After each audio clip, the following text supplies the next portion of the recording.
Claude. Bonsoir Mika. Comment tu vas? Très bien. Très bien. C'est l'été, le soleil, il fait chaud. Ça te rappelle le pays? Ça me rappelle le pays, oui et non. La chaleur. Oui, la chaleur, ben, le soleil bien sûr, Ouais. mais bon, le pays c'est tellement différent. Le soleil du pays même est beaucoup plus dans l'illumination. Ici c'est éclairé. Ouais. C'est pas la même chose. D'accord. Il a le grand sourire voilà, qui manque, c'est ça? Oui, effectivement, effectivement. Alors, le paysage, évidemment. oui, en plus, la mer, la montagne, parce qu'on a la montagne aussi, hein. Voilà. Oui, mais il faut aller loin. Il faut, voilà, exactement. D'où on est aujourd'hui, en tout cas. Alors, Claude Vamur, on t'appelle plus Colo? Oui, on m'appelle Colo aussi. Colo aussi, Oui. d'accord. Alors, Colo, moi je t'appelle Colo, ex-batteur de Kassav, Oui. mais avant tout instrumentiste. Avant d'être le batteur de Kassav, tu es un musicien. Oui. Ça, on peut dire ça comme ça? Oui, tout à fait. D'accord. Et tu es en plus, pour moi, je pense, un très bon musicien représentant notre culture. Vrai ou faux? Je l'accepte. Ah, faut qu'on dise moi vrai. Je l'accepte. D'accord. Parce que ta musique, elle est souriante, Oui, comme le soleil, oui, elle est vivante, oui. elle est plus basée sur la percussion, c'est ça la base. Oui, oui, tout à Hein? fait. Après, tu vas m'arrêter quand même Oui, pour oui. parler un peu. Oui. La base, c'est ça. Tu me laisses parler, c'est Bien ça? sûr, tout à fait. Je comprends.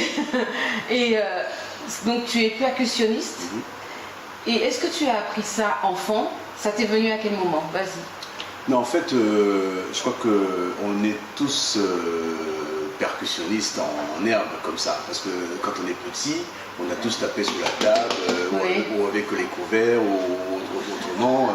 Donc on a tous eu un geste de percussion, de musique quelque part. Oui. Et donc ça m'est venu comme ça, et puis j'ai compris avec le temps que j'avais des aptitudes pour cet instrument, particulièrement la batterie, parce que je me rendais compte que je pouvais reproduire ce que j'entendais sur des disques, par exemple. J'écoutais des batteurs américains.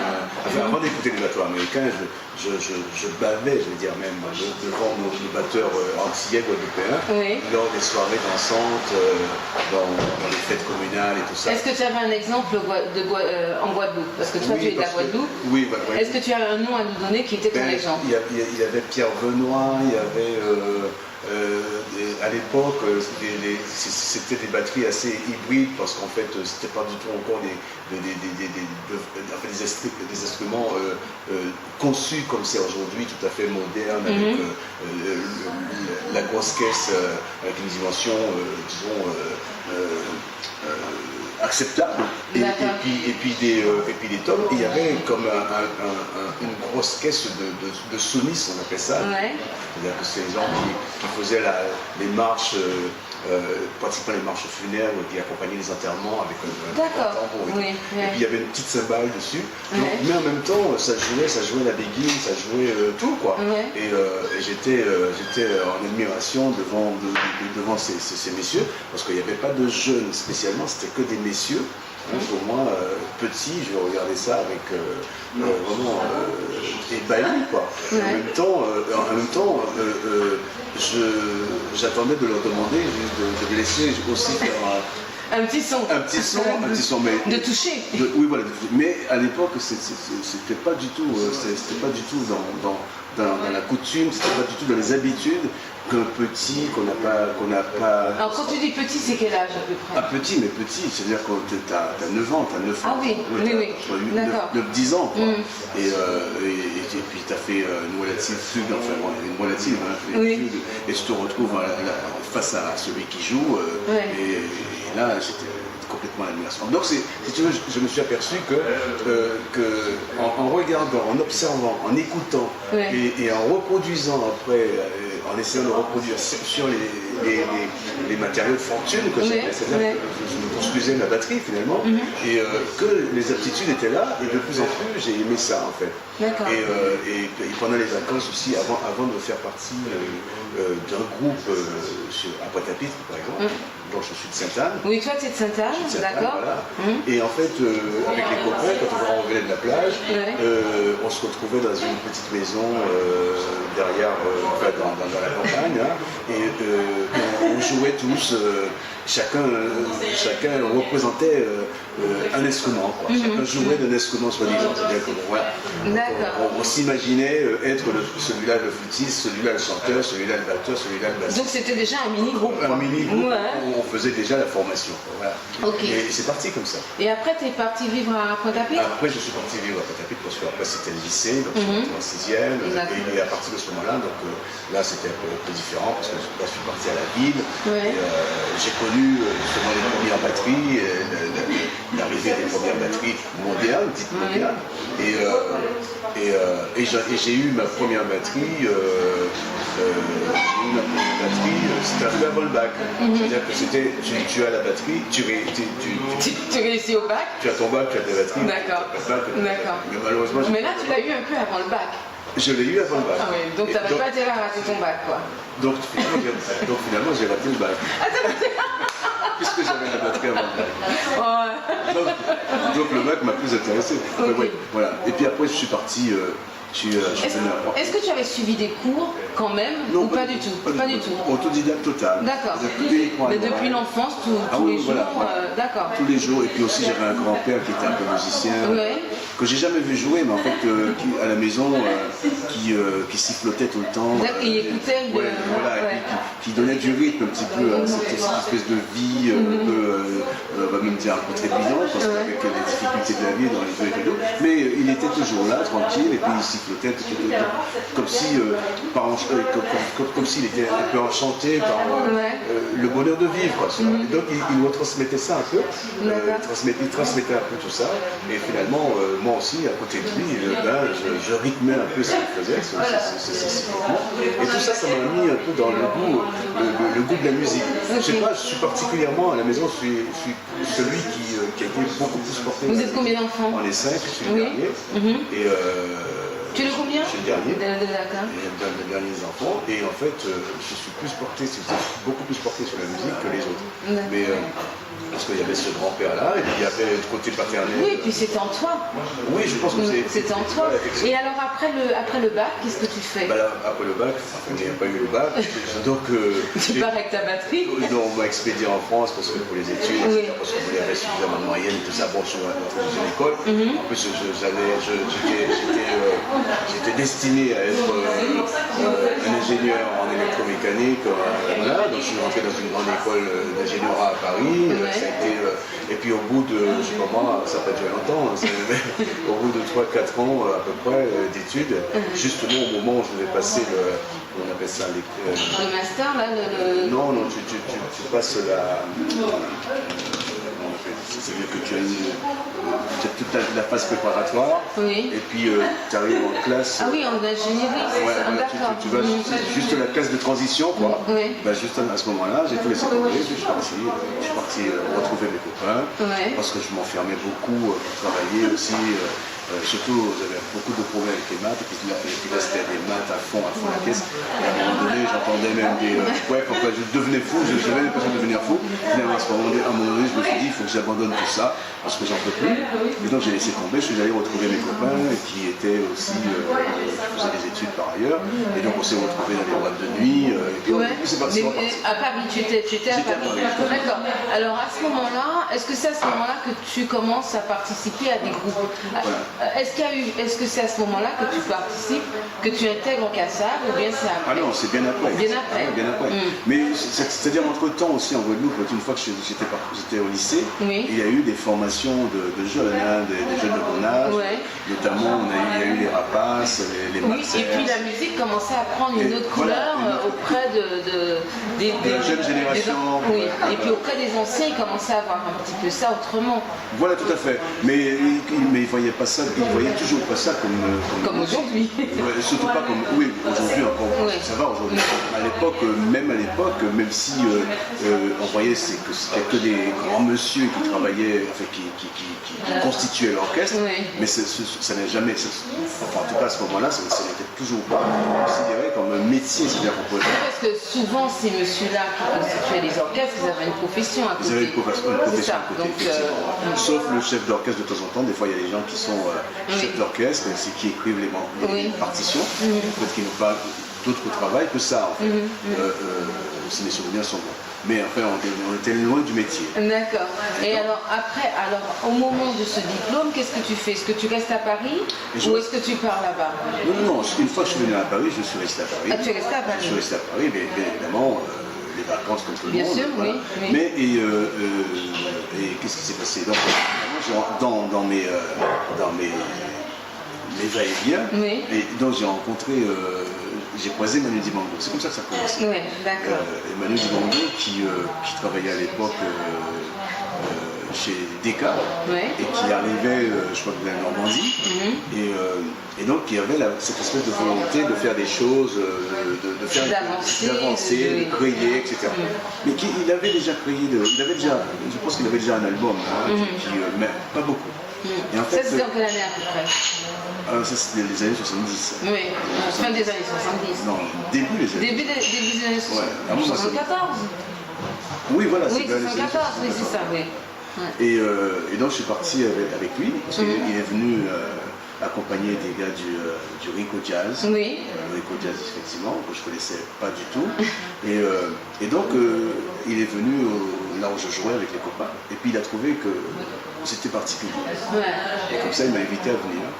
Et en fait, tu jouais dans des petits clubs, c'est ça, voilà, parisiens? Oui, le Calypso Caraïbe, je ne sais pas lequel autre, plein de clubs comme ça. On se retrouvait le dimanche après-midi pour chanter musique, ou le samedi soir, la soirée. Et ça jouait, à l'époque, ça jouait de 10h du matin à 5h du matin. Sans s'arrêter. Sans s'arrêter. Effectivement. Et donc, il m'a embarqué avec lui, et c'était l'épopée du Sun Makossa. D'accord. Et du coup, voilà. Tu as commencé donc avec Manu Dibango.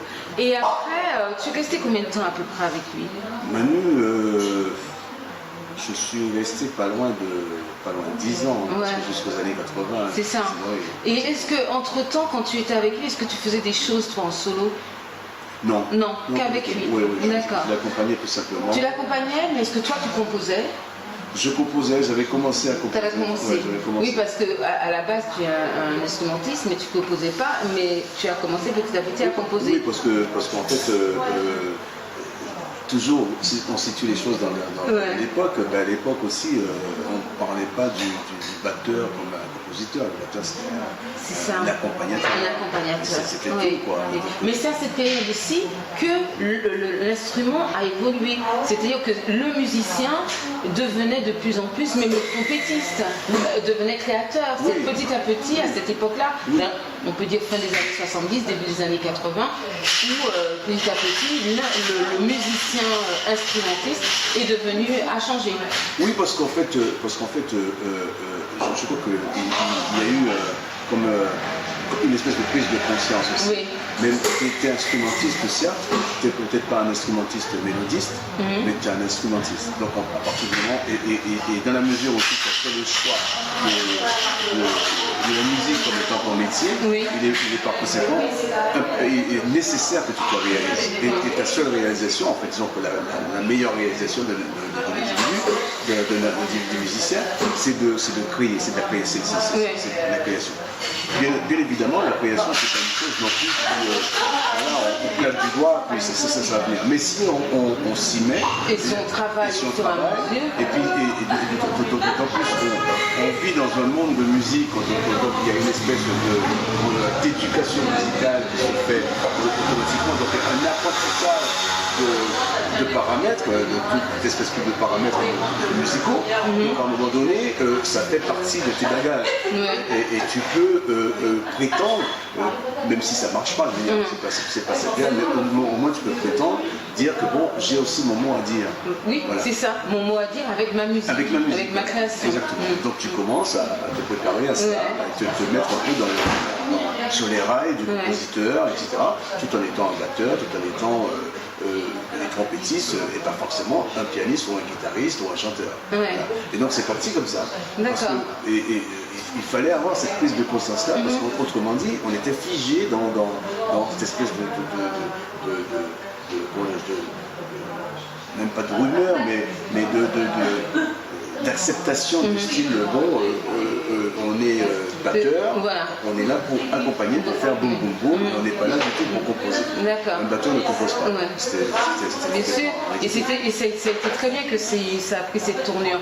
Donc tu commences à composer, c'est à ce moment-là que tu quittes, enfin un peu après que tu quittes Manu. Oui, voilà, c'est-à-dire que Manu, effectivement, enfin bon, l'histoire de Manu, c'est aussi quitter Manu, c'est pas tout à fait quitter Manu, mais disons que l'expérience s'est arrêtée, parce que bon, il prend une autre direction, vous prenez tous un petit peu on prend chacun une autre direction, et puis finalement, et aussi par ailleurs, Manu c'était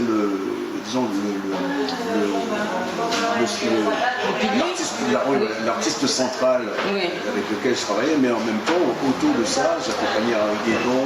Voilà, tu accompagnais d'autres artistes, beaucoup d'autres têtes d'affiche même, de passage à Paris, que je connaissais même pas des fois, mais c'était comme ça, quoi. Ce genre de, bon, il y a le pilier, c'est-à-dire que l'axe central, mais en même temps, on fait d'autres choses, on travaille avec d'autres personnes. Il y a le freelance aussi Oui, puis ça fait du bien quand même, ça ouvre, c'est une ouverture d'esprit. Et puis une ouverture aussi pour la musique, parce que ça t'enrichit. Mais totalement. Mais de toute façon, ce qui est important, c'est que dans cette tranche d'âge aussi, et cette tranche d'apprentissage, mais on est tout pour... Tu parles d'une tranche d'âge, c'est quel âge à peu près ça? 24 ans, 25 ans, on est tout pour ce qu'on fait, pour sa passion, on est à fond dedans. Donc on écoute tout ce qui se passe par ailleurs, les voyages aussi font puis les influences des autres musiques, parce qu'à cette époque-là, on a de plus en plus l'influence aussi de la musique américaine, mais des autres Caraïbes aussi, des autres pays de la Caraïbe. Bien sûr, on est dans l'évolution des choses, et comme justement à ce moment-là, il y avait une profusion de création, de créativité, donc on était vraiment submergé de musique de part et d'autre, parce qu'en fait, non seulement tout ce qui était la soul music se développait terriblement avec Stevie Wonder et Marvin Gaye, tout ça. Et puis il y avait aussi de plus en plus l'arrivée de la musique africaine aussi, qu'on n'entendait pas trop avant, et ça a été une époque où est-ce qu'elle est arrivée aussi, donc il y a eu pas mal de mélanges. Mais Manu aussi a été un peu le catalyseur de tout ça. Tout à fait. De Kassav, tout ça, a été vraiment le catalyseur de tout ça. Et alors quand tu arrêtes un petit peu de jouer avec Manu, petit à petit, tu fais quoi? Écoute, tu continues à accompagner les autres? Non, c'est-à-dire que, en fait, à un moment donné, j'ai fait un retour sur moi-même en me disant que si je veux continuer à être celui dont les autres prétendent, il va falloir que j'aille voir un petit peu ce qui se passe dans le jeu dont on me parle, le jeu d'excellence dont on me parle.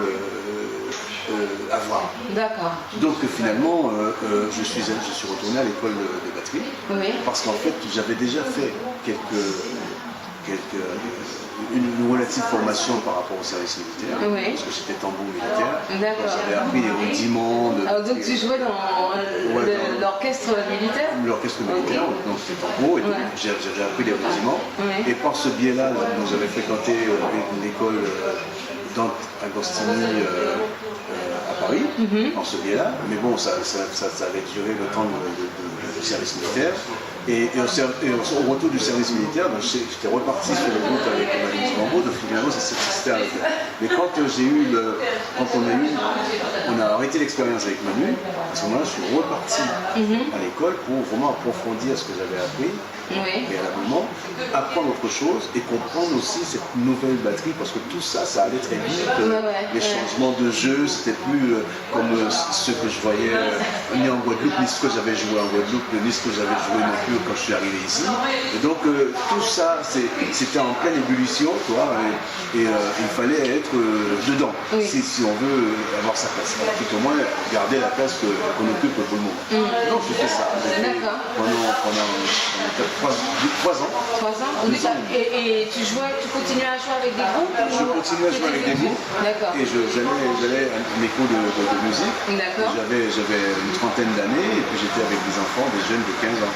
D'accord. Bah, écoute, qui jouaient comme des dieux. C'est ce qui t'a gardé ta jeunesse. Ça fait garder ta jeunesse. Parce que c'est très bien de côtoyer les jeunes, ça fait garder la jeunesse. Et alors, qu'est-ce que tu me dis? Moi je pense, j'en suis sûre. Et c'est mon élixir. Très bien. Je donne mes secrets. Très bien, très bien. Et alors, après cette école est arrivé Kassav. D'accord. Comment s'est fait la rencontre avec Kassav? Mais écoute, la rencontre avec Kassav, c'était tout simple. Depuis la Guadeloupe, je connaissais déjà Pierre-Édouard Lessinos, qui est donc le concepteur du... Oui, tout à fait. Oui. Et donc, il arrive à Paris et il m'appelle un jour, il me dit, je suis en train de monter, de faire une expérience musicale et j'aimerais que tu en fasses partie. Et au nom de la musique antillaise, d'une musique antillaise, venant de lui aussi, parce que je le connaissais très bien, parce que il était le bassiste des Vikings en Guadeloupe. Oui. À l'époque où je commençais mes premiers groupes lycée, et tout ça, voilà. Donc je lui ai dit ok, je viens voir, il me dit viens écouter, viens voir ce qui se passe. Et puis voilà, je suis allé le voir, et comme ça, il m'a intégré dans le truc, dans la production discographique. Oui. Donc, parce que ça ne tournait pas encore, il n'y avait pas de tournée. Alors, est-ce que le groupe s'appelait déjà Kassav? Non, ça s'appelait pas Kassav. C'était un projet, c'était un projet de musique. Et finalement, qui au bout du compte, après les premiers disques, se produisait uniquement dans les carnavals, sur les chars, et ça s'appelait Soupécor. Ouais, c'est ça, oui. Comme ça. Voilà, mais ça ne s'appelait pas du tout Kassav. Et vraiment, personne n'a su, n'a vu à quel moment le nom Kassav est arrivé. Il est arrivé tout naturellement, parce qu'il est arrivé avec ce nom-là.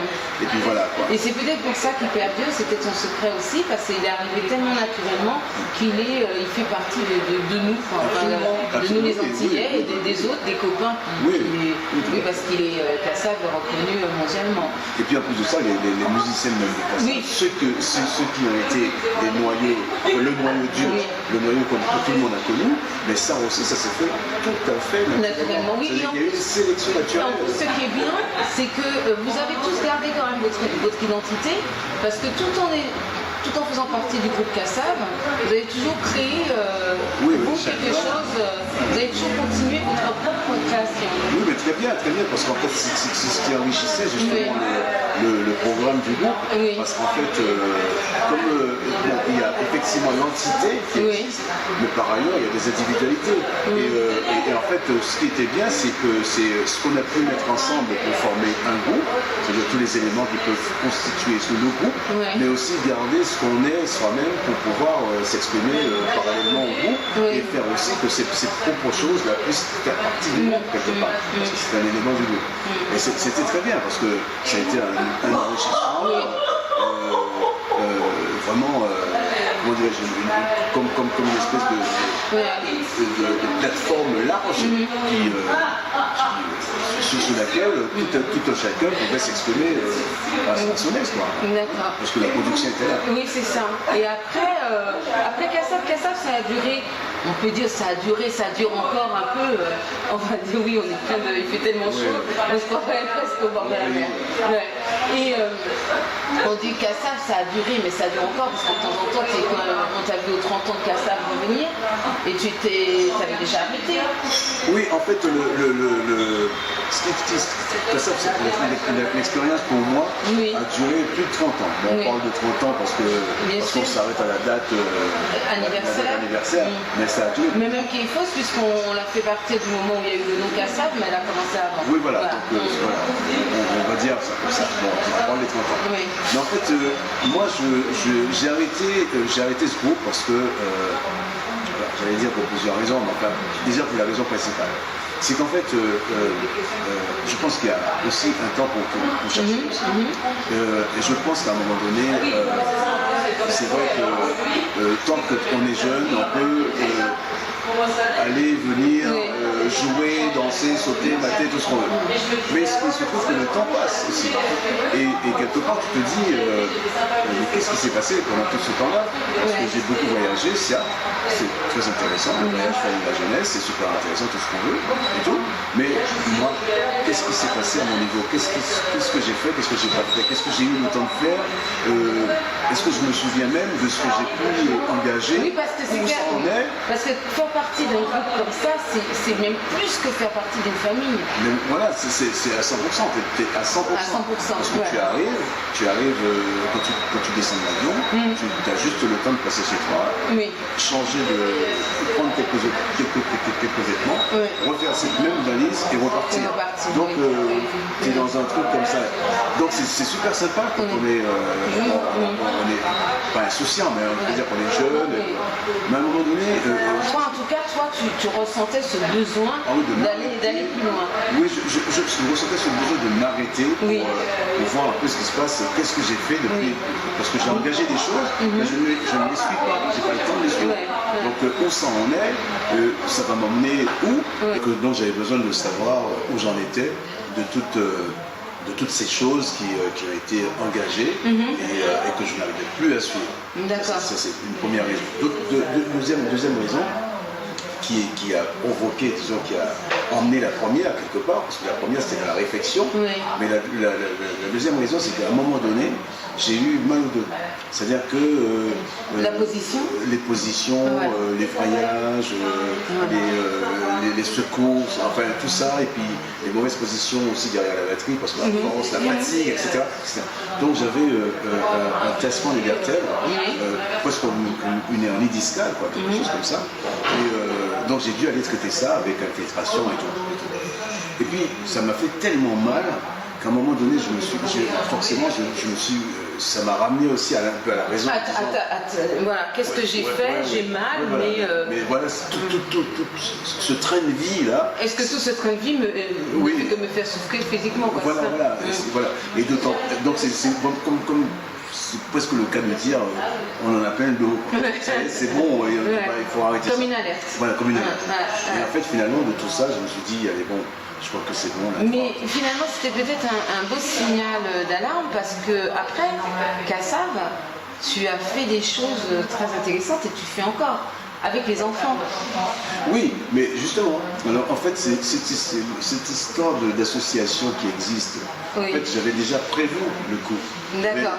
Bien en amont, l'association s'est pas créée après Kassav. Oui, ton association. Oui, mon association, Percussion Art, s'est créée bien en amont depuis les années 2000.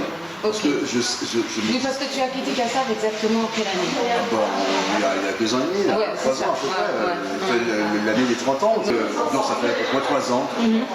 Et depuis 95, j'avais déjà monté mon association parce que ce qui s'était passé, c'est que j'avais demandé aux éléments de Kassav qu'on essaie de créer quelque chose qui soit pérenne et qui fasse perdurer en fait le nom Kassav à travers, si tu veux, un espace Kassav, quelque chose où les jeunes vont pouvoir venir voir nos tenues. Je sais pas quoi. Un espace Kassav, et bon, ça rentrait d'une oreille et ça partait de l'autre, ça sortait de l'autre, et j'ai bien vu que bon, personne, ça n'intéressait personne.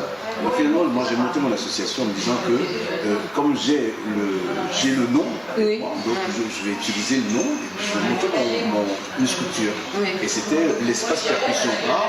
D'accord. Effectivement, était à vocation de représenter un peu tout le travail que nous avons fait avec Kassab, mais en même temps s'ouvrir sur les jeunes en leur transmettant un peu nos expériences. Et puis, voilà, donc ça s'est parti comme ça. Mais en fait, finalement, cette association est créée depuis 1995 et j'avais déjà commencé à dispenser des cours de batterie et de percussion dans les centres sociaux. Pourquoi les centres sociaux? Parce que... les centres sociaux à Paris. Oui, les centres sociaux à Paris. Donc les centres de ville, de la ville de Paris. Voilà, et particulièrement dans le 20e arrondissement. Oui. Pourquoi? Parce que à un moment donné, je faisais des démarches pour monter cet espace, je trouvais les subventions et tout ça. Et quand le préfet a lu mon projet, c'est lui qui m'a indiqué, qui m'a dit écoutez, votre projet intéresserait bien la mairie du 20e, allez de ma part, etc. D'accord. Je suis allé à la mairie du 20e, la mairie du 20e a reçu ce projet-là. Un hasard, quoi. Un hasard. Et puis voilà, c'est parti comme ça. Et par fidélité, je veux dire, mais je suis resté dans le 20e, je suis parti nulle part ailleurs. Et donc finalement... Ah oui, mais les cours, tu les donnes depuis 2007, Depuis 2000. Depuis 2000, oui, c'est ça. Depuis les années 2000, je suis au centre Elisabeth à côté. Oui, sur le boulevard Ménilmontant, à Belleville. Voilà, je suis du côté... Et tu es au haut du parc de Belleville aussi. Au haut du Archipélia. Je suis aussi à la porte de Montreuil du côté de Saint-Blaise. C'est ça. Voilà. Moi, j'ai eu l'occasion de venir te voir sur ces 3 centres-là. Et j'ai eu aussi l'occasion de voir cette manifestation que tu organises. Donc c'est une fois par an que tu organises ça avec les enfants? Oui, c'est-à-dire que... À Saint-Blaise? Oui, c'est-à-dire chaque année, on organise un plateau qui permet aux jeunes du quartier, et il y a d'autres qui sont invités, d'autres plus loin, qui sont invités à venir partager des moments, échanger sur la musique, et puis chanter, dire un peu ce qu'ils ont à dire. Et aussi, parallèlement à ça, il y a un tournoi de football parce qu'ils adorent ça. Donc tout ce qu'ils aiment bien, et on met tout ça en place, on organise. Ça s'appelle le 20e tambour. Et par ailleurs, on fait venir des percussionnistes qui soient antillais, qui soient africains. Voilà, j'ai vu ça arabe, j'ai vu toute une structure avec des roukas. Voilà, c'est-à-dire que les musiques qui sont invitées sont les musiques qui représentent les communautés, les différentes. Les communautés qui vivent dans le coin. D'accord. Alors moi je dis tu et toi tu dis on. Alors ça veut dire que tu es avec un petit groupe de personnes? Bien sûr, parce que quand je parle d'association, bien sûr je suis le responsable, mais c'est un travail qui se fait à plusieurs. Parce que je conçois peut-être le projet, mais après il y a effectivement des missions, on va dire ça comme ça, c'est-à-dire chacun a son rôle, et on arrive à mettre en place le projet jusqu'à sa réalisation. Alors à Belleville, tu donnes les cours quel jour? Mais à Belleville, c'est le lundi soir, enfin, jusqu'à l'année dernière. Ça va être probablement la même chose l'année prochaine. C'est le lundi soir. C'est après le soutien scolaire. C'est un peu parascolaire, d'ailleurs. Et le vendredi aussi, à Belleville. Au centre des Amandiers, le jeudi après-midi, et le samedi de 10h du matin jusqu'à 13h. C'est pour les adultes? Non, enfants, jeunes et adultes. D'accord, ok. Et tu donnes les cours toi ou tu as d'autres personnes qui donnent les cours avec toi? Je donne des cours moi parce que ce sont des ateliers que je peux tenir tout seul pour le moment. Et quand je peux pas, donc j'ai des collaborateurs, enfin des personnes qui peuvent me remplacer. Et généralement c'est moi je suis un peu le référent de tout ça, donc voilà. C'est pour ça que ça me fatigue beaucoup. Mais c'est intéressant. Oui, puis attends, tu as fait ça, tu fais ça donc depuis 2000. Entre-temps, tu as quand même sorti un album. Un album de combien de titres? 13 titres. C'est le son Coloca? C'est le Coloca. Le Coloca. Donc c'est un son qui t'appartient. Oui. Enfin, moi je dis ça. Moi je dis c'est le créateur du son Coloca. Oui. Alors parle-nous un petit peu de ce son. Qu'est-ce qu'il a de particulier? Qu'est-ce que tu penses qu'il a de particulier? Ben écoute, déjà ce que je cherche, c'est pas un travail de laboratoire non plus, mais en même temps c'est aussi de me servir de ce qu'il y a des fondamentaux du pays, c'est-à-dire de chez moi, mes sources, mon lait, quoi. Donc j'essaie de travailler avec ça, qui est donc particulièrement le cas, mais aussi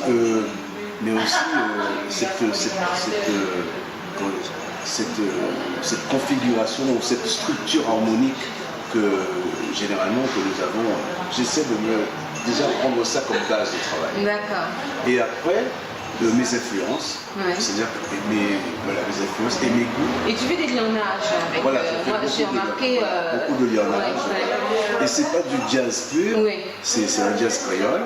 Et en même temps, ça peut être aussi un pop jazz, parce que ça peut pas ressembler, mais disons que ça peut avoir une allure, une cadence.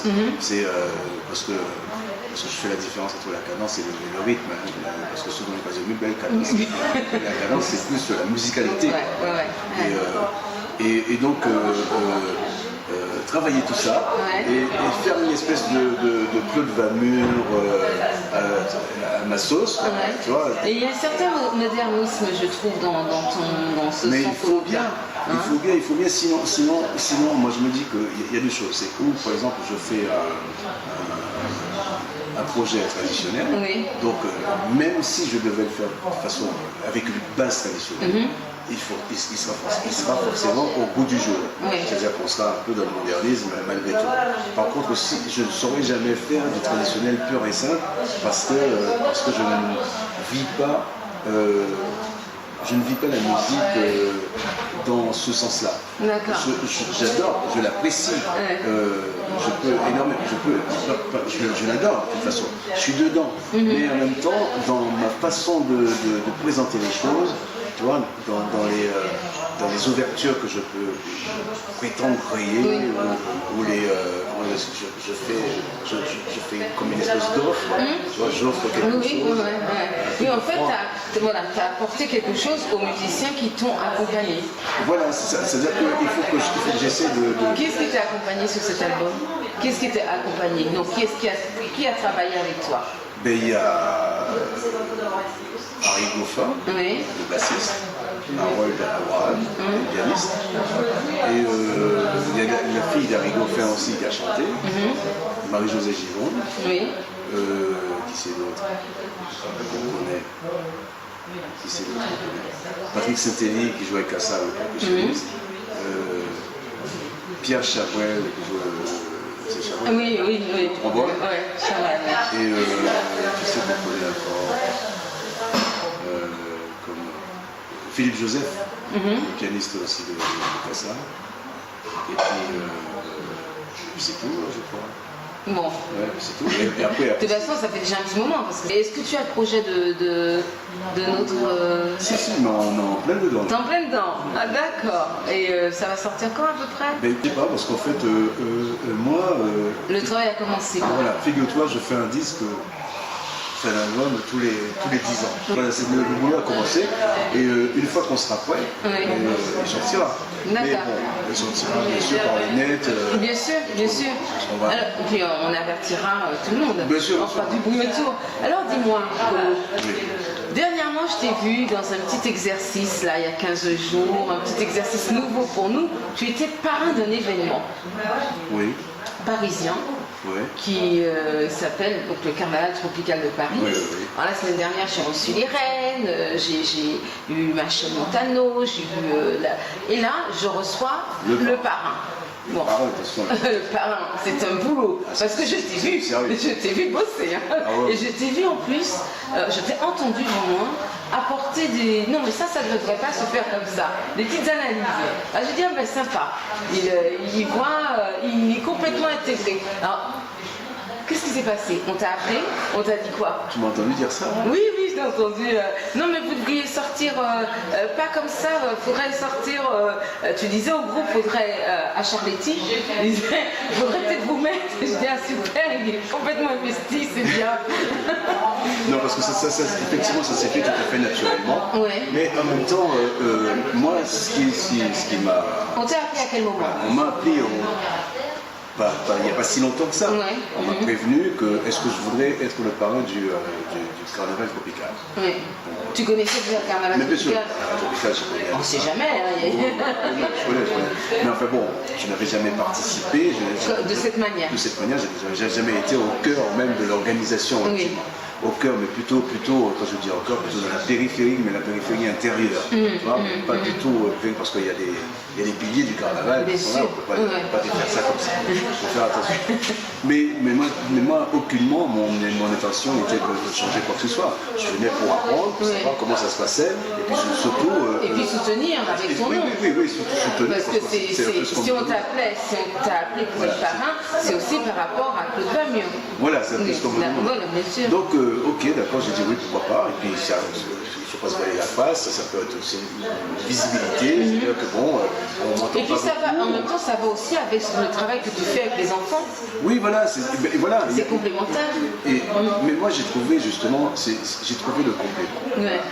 Parce qu'à un moment donné, dans la discussion, toutes les réunions auxquelles j'ai pu participer, à un moment donné, j'ai mis ça sur la table et j'ai parlé de cette histoire mais le carnaval, mais qu'est-ce qu'on en fait vraiment? Parce que je voyais un peu, je commençais à comprendre un peu le fonctionnement, les dysfonctionnements, les machins, mais finalement on était dans la fête et on n'était que dans la fête.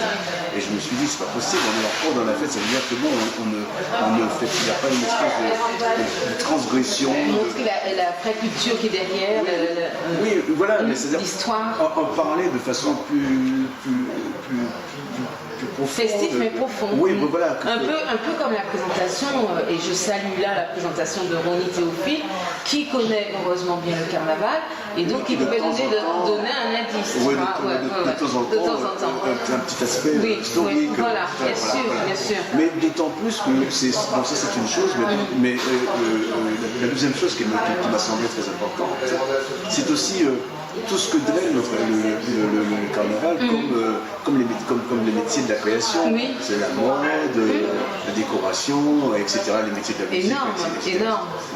Donc, étant donné qu'avec mes jeunes, dans mon contexte associatif, qu'est-ce que je fais? Je fais des projets un peu spécifiques, justement, qui créent un sas entre la culture, qui est donc l'accès à la culture, la musique, etc., mais un sas aussi avec l'emploi, de manière à ce que ces jeunes-là puissent monter leurs projets, projets musicaux, évidemment, et savoir justement comment monter un projet musical et non pas se dire que je suis musicien et puis rester en bas de l'immeuble avec la cagoule, mais se dire que bon, si je dois monter un projet musical, qu'est-ce que je fais?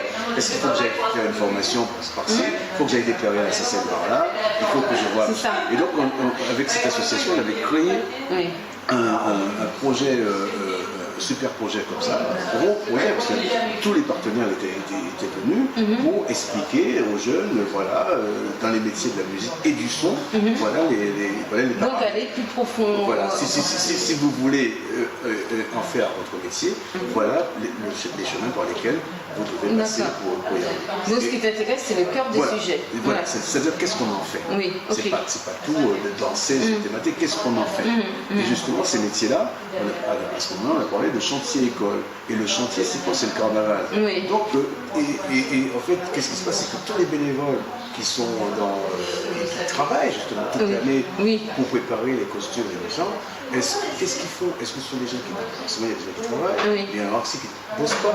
Ça pourrait être fait pour eux un tremplin pour travailler à partir de voilà, pour l'intégration justement, voici l'intégration à partir de ce talent-là, apprendre le métier véritablement et en sortir avec je sais pas, une formation.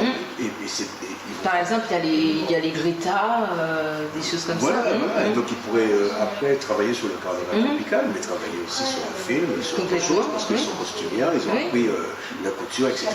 Et non pas faire ce boulot-là uniquement pour le carnaval, et après, bon, demain c'est fini, bon, voilà, c'est terminé. Donc c'est mettre en place ce chantier école, un certain nombre de chantiers écoles. Donc tu as soumis cette idée? Oui, j'ai soumis cette idée, mais on en a discuté avec Madame Apocal, elle aussi pensait la même chose quelque part, parce qu'elle est quand même venue pas pour changer les choses, non, mais pour développer qu'il y a un système d'emploi, il n'y a pas qu'un système associatif. Avec ce système associatif, on peut développer un système économique parce que ma pensée personnelle est que nous ne sommes pas suffisamment dans un système économique. Quand je dis économique, ce n'est pas parler que d'argent, mais... Oui, mais de mettre en place les dispositifs qui permettent de créer l'économie. Et ça permet peut-être aussi, là je vais parler communauté, mais ça permet peut-être aussi de développer dans la communauté une certaine nouvelle façon de travailler vers des nouveaux métiers, plutôt que d'être que fonctionnaire. On a d'autres talents, d'autres choses à montrer. Exactement. C'est ça. Et donc il y a ça, et puis aussi il y a le phénomène de la fête. Oui. La fête, c'est quand même incontournable, mais la fête c'est un mouvement de l'économie, parce que la fête doit générer une économie quelconque, de l'argent, voilà. Et à partir du moment où on prend l'économie, on prend l'emploi. Forcément, bien sûr. Et puis l'emploi, ce n'est pas devenir millionnaire, c'est juste pouvoir faire quelque chose qu'on aime et gagner convenablement sa vie. C'est ça. Donc c'est pour ça que tu as accepté. C'est pour ça que j'ai accepté. D'accord. Ok. Et donc dans cette espèce de vision des choses, disons que bon, on va lui donner, parce que je n'ai pas porté le carnaval sur les Francisco. Tu vois, je suis pas. Mais au moins tu as donné ton point de vue. Mon point de vue pour un peu changer, apporter mais quelque c'est chose bien. d'autre. Si chaque année les parrains qui arrivent disent mais tiens, nous, moi j'ai ça, j'ai pu développer ça, je donne une petite idée, et ben peut-être qu'à un moment donné ça fera quelque chose de bien. Alors quel a été le résultat de cette première expérience pour toi? Déjà, bon, les préparations, la réunion. Alors, oui, déjà les préparations. C'était pas trop nouveau parce que tu as des réunions avec tes associations. Oui, mais ce dont tu parlais tout à l'heure, c'est-à-dire qu'en fait, la mise en scène, la scénographie du carnaval. Parce que moi, comme j'étais proche du plateau. Ça c'était à Charletti. Le Charletti, du lendemain. Du lendemain, la remise des prix. La remise des prix. Et donc il y a un déroulement. Et là aussi, je me suis dit, bon, voilà.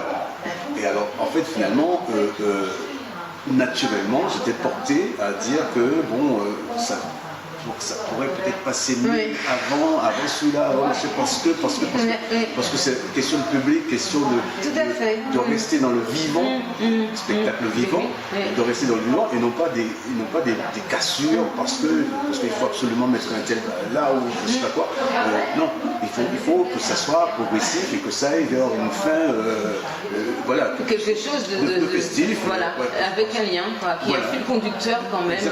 C'est ça. Donc justement, j'ai un petit peu participé à ce déroulement. Et effectivement, j'ai vu que, en fin de compte, j'ai beaucoup travaillé. Et c'était presque, c'était une tâche, quoi. C'était pas un rôle. Mais en tout cas, tu t'es pris au rôle. Peut-être que c'était un rôle, mais disons que toi, tu t'y es pris, tu t'es senti investi. Oui, parce qu'il y avait trop... Mais ça va aussi avec ce que tu disais, que quand tu as quitté le groupe Casser, c'est parce que tu étais à la recherche de qu'est-ce que j'ai fait. Donc ça veut peut-être dire que toi, tu as aussi... Ta personnalité est quelqu'un qui a besoin de faire les choses. Quand tu fais, il faut que tu ailles dans le... Oui, au cœur.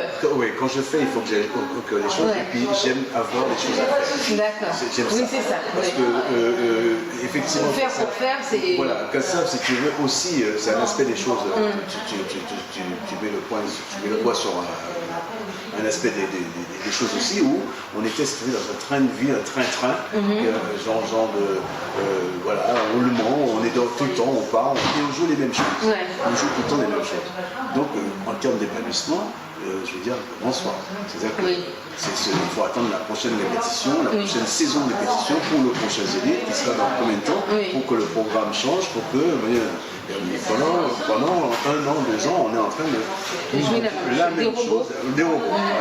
Et donc, voilà, en termes, je ne sais pas dire du mal, franchement. Non, bien sûr. Parce que de toute façon, c'est bien parce que ça fonctionne. Ça fonctionne pour le public. Mais toi qui le fais, tu te dis, mais d'accord, le public est super content, tout le monde est content, que tu es aux États-Unis, que tu es au Canada, que tu es n'importe où, tout le monde est olé, c'est mais toi qui répètes la même chose tout le temps. De toute façon, dès le moment où on a envie de prendre une petite indépendance, c'est qu'on a des choses à dire. Voilà, tout simplement. Donc c'est clair. Donc c'est pas cracher dans la soupe, c'est qu'à un moment donné, tu avais tes choses à dire. Et moi je dis, tu les dis très bien. Et je suis très contente de te suivre à chaque fois que tu as un événement et puis avec les enfants ou quoi. Et j'espère que tu vas continuer à me donner les infos. Oui. Et maintenant que j'ai mon blog, parce que j'ai aussi décidé d'être indépendante, c'est pour ça, à chaque fois qu'il y aura tes informations, tu me les donneras et je les passerai. Voilà. Et maintenant, si on veut s'inscrire, si on veut venir prendre des cours avec toi, c'est par la ville de Paris? Non. Si on m'appelle, je peux te laisser. Ah, mais non, mais dis-nous ton numéro. Oui, alors le numéro de téléphone, c'est le 06 82 35 53 02. Je le répète. Bien sûr. 06 82 35 53 02. Et l'adresse email? L'adresse email, c'est percussion au singulier. Percussion au singulier. A comme l'art. @wanado.fr. D'accord. Alors, est-ce que si on te demande d'être parrain une deuxième année, est-ce que tu dis oui? Oui. Parce que peut-être, enfin moi c'est une idée que j'apporte. Être parrain une année c'est bien, mais si on 2 c'est mieux parce qu'on peut peut-être travailler d'une autre manière. Oui. Mais je pense que je vais rester. Je pense que. Même si tu n'es pas parrain, tu vas rester? Non, avec ce qui s'est passé, l'investissement spontané qui s'est fait là, bon, a peut-être donné des idées à certains pour dire mais il va falloir que tu viennes avec nous parce qu'en fait finalement, ils ont peut-être pouvoir, sans aucune prétention, mais moi j'ai voir l'efficacité de tel. Voilà, mais moi la scène, parce que quand même, si on parle de 30 ans, on va dire 30 ans de scène quand même. Tout à fait. 30 ans de scène, et puis c'est aussi, le carnaval est aussi un festival de rue, on peut dire. Et ce que tu organises chaque année avec les enfants à Saint-Blaise, c'est en extérieur. Donc tu traites ça comme un festival de rue. Donc tu as cette expérience-là. Donc tu peux apporter ton savoir. Je pense que je peux apporter quelque chose. D'accord. Eh bien, écoute, nous on va continuer à te suivre et je te remercie beaucoup. Merci.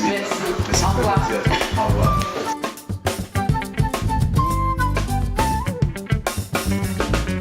Ce tableau est coloré, le rythme se frappe. Théâtre nocturne dans nos quartiers s'échappe. Une nappe tellement culture que les couleurs m'agracent. Ce seul rythme comble la vie et rien ne m'agresse. Hé, tambour, nous tendez, nous paraît pour lever. Cérémonie qu'a ouvert, personne pas qu'à dormir. Tout le monde carime, Jean-Michel famille qu'a fait.